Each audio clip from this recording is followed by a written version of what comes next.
Illegally Deaf is a podcast about overcoming obstacles. I'm Danny Burnside, and just this year, I was diagnosed with severe hearing loss.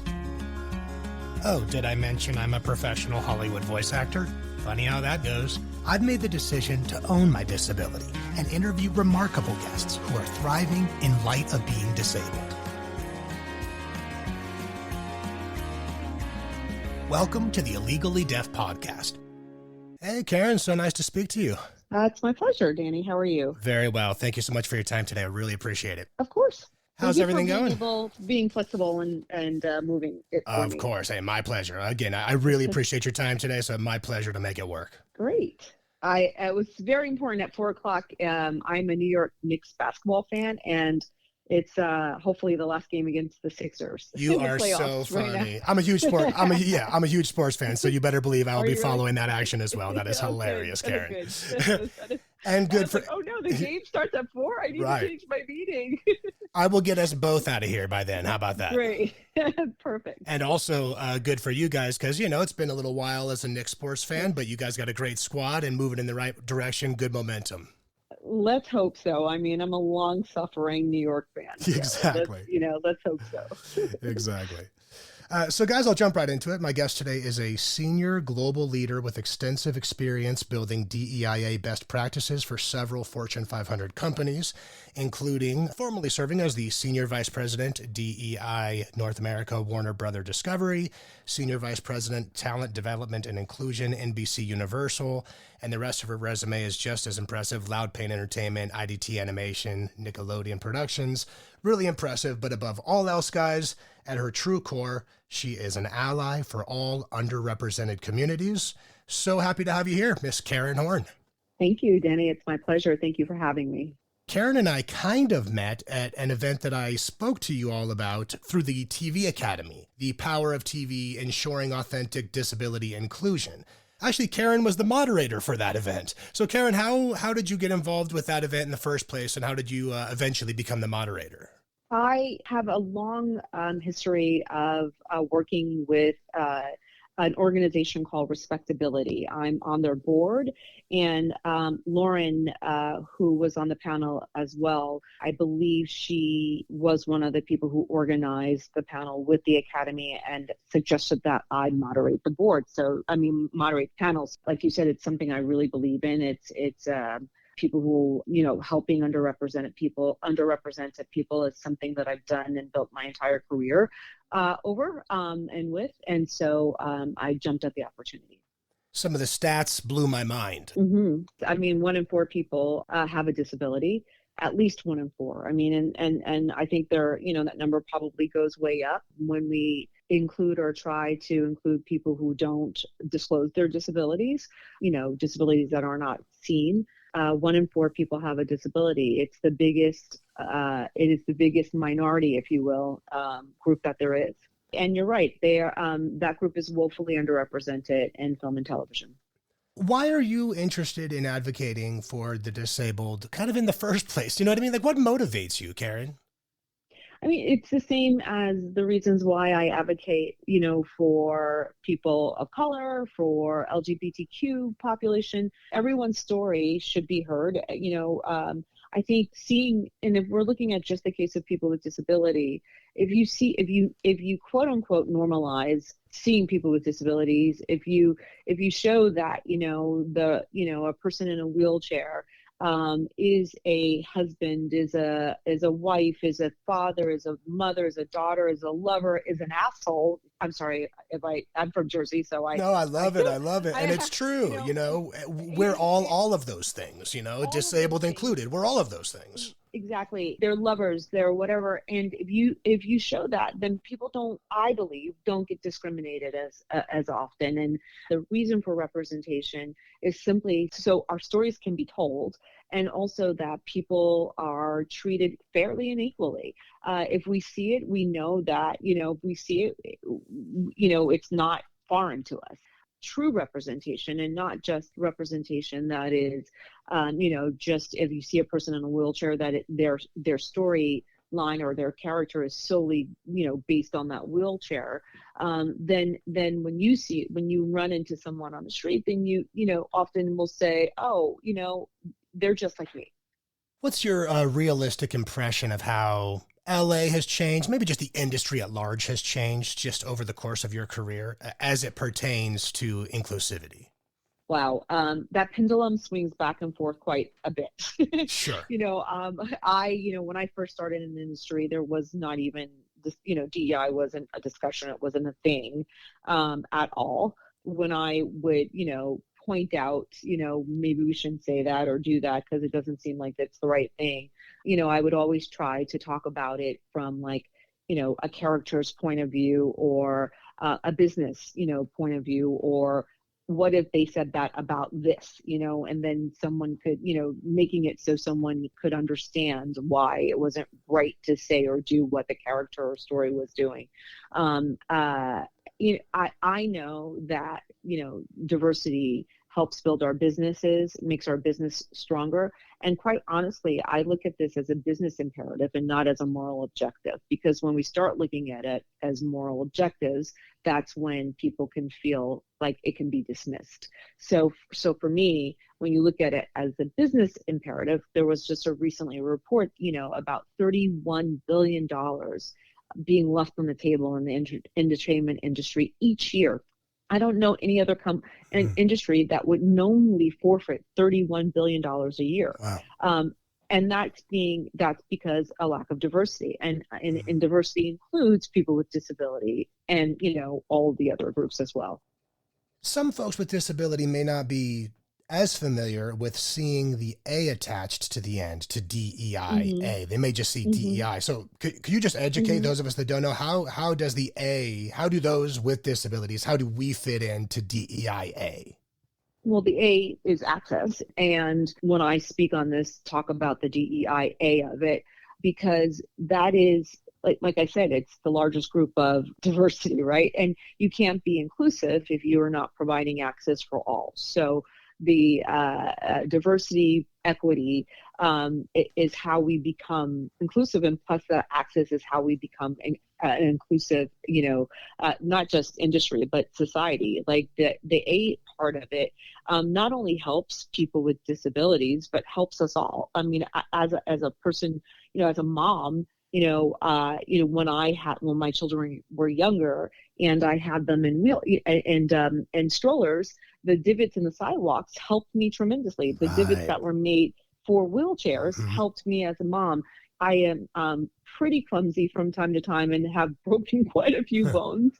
And, most recently, a couple of years ago, I broke my foot and wasn't able to drive, wasn't able to, needed all of the stuff. So I think, the access, it helps those who are not disabled, but more importantly, what that A does is help people know that they belong. So if we create not just physical things, but physical pathways to make it easier for people to be in a place, things like not having, a casting office upstairs. So only people, and also if we built our sets in the beginning to include any access that may be needed, if we had anybody on those sets who needed that access, it would save so much money than having to go back in afterwards and doing it.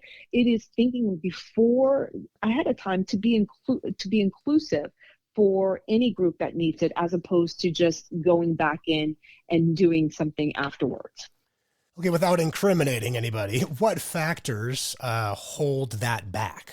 Hold those initiatives back? I mean, I think what it is listen, I think, and it's the same thing with any other DEIA work that you do.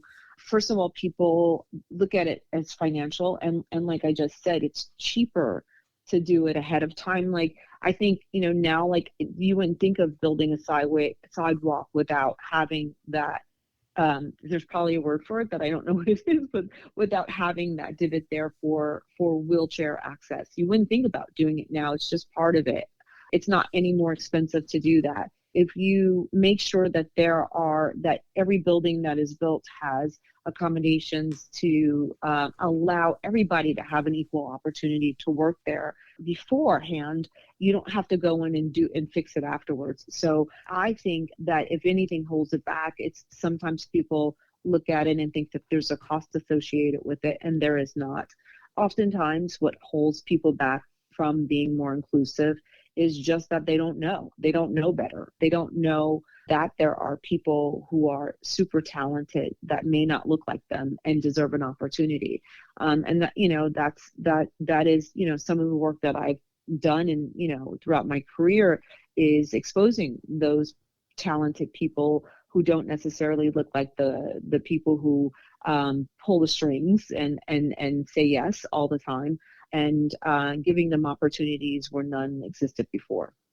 What has your impression of LA been? Have you enjoyed it out here? Did you fit in quickly out here? And, how's your impression of LA been for you?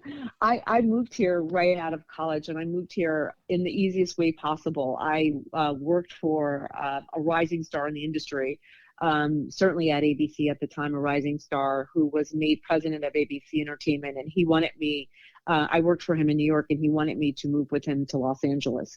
So it was the easiest way. I'd never even been to Los Angeles before. So it was the easiest way to move to Los Angeles. I raised my family here. I don't think I'd ever leave California for sure. I don't think there's a better place that exists. I mean, look, I'm always going to be a Jersey girl. I'm always going to be a, Jersey sports fan, which is all the New York teams. But like, you'll never get that Jersey out of me. But I am. LA is where I call home, and it's I raised our kids here, and definitely is. And also, if we just tie this back, LA, with the work that they do and the advocacy work that they do around, DEIA efforts, I don't see that I could live in a place that didn't support the rights of everyone equally. When you are moderating or just when you're doing a speaking engagement on these topics, what are you trying to accomplish? Well, I think, as a moderator, it's my role to allow the panels to have equal opportunity to speak, and to also lend in whatever expertise that I may be able to offer in a panel. In the case of the Academy, that was an audience of like-minded and supportive people for the most part, I believe. That's not always the case. And so hopefully it is to educate, whether I'm talking about DEIA efforts or if I'm talking about how to write a script for television or how to build your reel as a director or how to audition as an actor. It is to hopefully to help educate those who are in attendance or those who are able to watch it, to take off the veil, if you will, to take down the curtain of the work we do, and not to have, or whatever the topic is we're speaking about, particularly as it pertains to the entertainment industry. It's often looked at as like this big, kind of unattainable goal for people. And I, really want people to know that there are opportunities to be had in the entertainment industry. And it's not, if someone like me, who, single parent household in New Jersey can make it, in the entertainment industry, at least, to some degree of success, then I believe that anyone else can as well. Just kind of an honest question, because with anything, there's going to be some vocal opponents. And with something, like DEIA, I'm sure you have come across very vocal opponents. How do you deal with that just personally, just to get over the ones that are annoying or sting or whatever? What is your methodology? Well, mostly I try not to engage.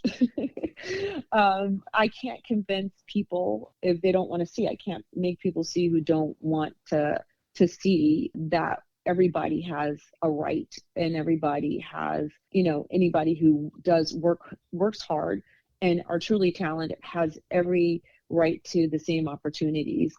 I really try not to convince people. I try to thoughtfully and respectfully teach people maybe, or expose something to someone that there is a different way of doing it. And that is my goal, to do that, is not necessarily to change opinions, but hopefully to expose people so they can think about it. So what I try to do is to just give my own life experiences to make them understand that all of these things aren't necessarily that's just how our world is in it. And hopefully in me sharing my own experiences, it makes it easier for them to understand and see the differences as well.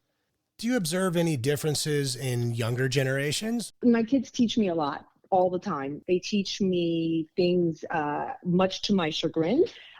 They teach me, sometimes I don't want to learn from my kids, but they do. They taught me a ton about things that they're experiencing. They've taught me things that they have experienced and helped me learn. I mean, I sometimes feel like I've often been, more up in what's happening in our world than other people because my children are so in tune with it. So, I will say one of the things I've learned a lot from my own children is about work-life balance. My generation is a generation that, was taught that if you don't go to work on, Saturday, don't bother coming in on Monday. My kids have taught me really how to balance that, that downtime is as important as work is, if not more important. As a leader, what I've learned is that you really have to mirror what you want your team to do. So I would never want my team to, continue to work without, work 24 hours or anything like that. And I know that in doing that I too have to mirror what I want them to do and how I want them to have a balance in there. I learned about they, them, from my kids first. I learned about different neurodiversities with having two children who are neurodiverse, and so I think that, if with kids, you listen a lot and you get to, if you listen, you really get a chance to kind of understand a generation that is not my own, but certainly is one that if we don't embrace this generation, they are our workforce coming in, and they are what we definitely have to embrace. What would your advice be to someone listening to this show who has a disability, and for whatever Mm-hmm. reason, they don't feel like they are seeing themselves represented, and that's getting them down at whatever level, maybe to an extent of some depression? What would your advice be to Mm-hmm. that individual? I understand it. As a Black woman, I often talk about failing while succeeding in Hollywood. I think that it's no secret that when I was let go from Warner Brothers, I was really, really so involved in helping that company restructure and bringing them, to bringing the companies together. And I think that you often are felt like you're not seen, that you're not heard. And I totally understand. Listen, I am a fully abled, person, and I don't have a physical disability. But I think that it's not personal. So it's easy to say, I could easily say, oh, this happened because I am a Black woman, and maybe it did. But if I let that, continue to weigh on me, then I'm never going to continue to do the work that I feel like is so important to do.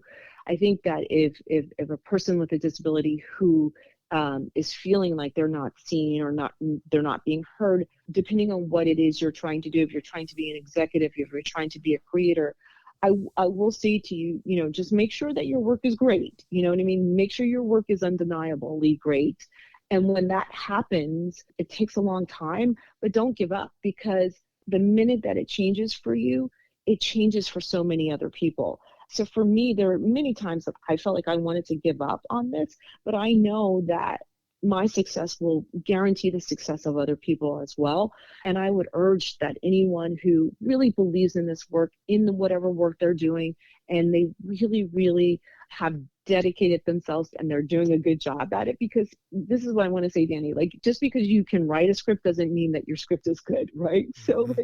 So make sure you put in you put in the work for it. Like I say that to everybody, make sure you put in the work for it, that talent comes first. But when you put in the work for it, I truly believe that there will be opportunity. There's so many places that you can get access through now. When I was in NBC, I coined this phrase, like access plus opportunity equals success. So when you get that opportunity, make sure you have, or was that the right phrase I was saying? Hold on, first ones. No, it's talent plus opportunity, whatever. Talent plus access equals success, whatever it was. It was like you have to meet that opportunity and be ready to meet that opportunity at the right point. And depression is real. Listen, I would say if you're depressed, see if you can get help for that too, because it's not something that I would try to advise anyone on. But certainly if it's something that you love doing and that brings you joy, do it. Whether people give you the green light to do it or not. Like, you have the opportunity. There's so many ways to tell your story. Don't wait for people to give you permission to do your passion. I want to thank you for your advocacy, your allyship, and for the work you do, Karen. It's really been a joy and a pleasure talking with you tonight. Thanks for having me, Danny. I really appreciate it. Guys, you can check out Karen on Instagram at Karen Horne, all one word, KarenHorne, and on X/Twitter at KHorne1234. Karen, would you be spotted at a Lakers or a Clippers game, or were you never going to a West Coast game? No. I've lived here long enough to be a big West Coast fan as well. Like, I'm a sports fan. So I started my career at ABC Sports. I'm a sports fan. Gotcha. So, I will definitely, but listen, if they're playing the New York Knicks, I'm going to be rooting for the Knicks. All right. Well, hopefully it's an Eastern Conference Finals appearance that leads to a championship for you guys. Let's do it.